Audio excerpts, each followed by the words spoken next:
આજરોજ તારીખ 26/3/2025ના રોજ પોલીસ કમિશનર શ્રી સુરત શહેર તથા સંઘ પોલીસ કમિશનર શ્રી ટ્રાફિક અને ક્રાઇમ બ્રાન્ચ તથા નાયબ પોલીસ કમિશનર શ્રી ટ્રાફિક નાઓના માર્ગદર્શન અને સૂચના હેઠળ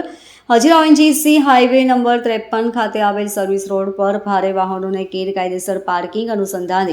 સુરત શહેર ટ્રાફિકની ટીમ દ્વારા ONGC કંપની દ્વારા આપવામાં આવેલ ભારે વાહનના લોકોની સાથે લઈ તમામ ગેરકાયદેસર પાર્ક કરેલ વાહનોને લોક કરવાની કામગીરી કરવામાં આવે તેમજ મદદનીશ પોલીસ કમિશનર શ્રી રિજિયન 4 દ્વારા આજરોજ ભારે વાહન ચલાવતા વાહન ચાલકોને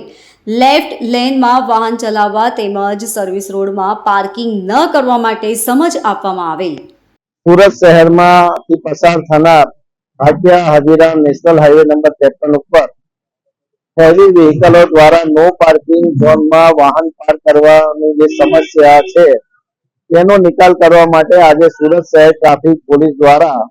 હેવી વ્હીકલોને લોક મારવા અંગેના લોક લાવવામાં આવેલ છે અને લોકિંગની કામગીરી આજે ચાલુ કરવામાં આવેલ છે।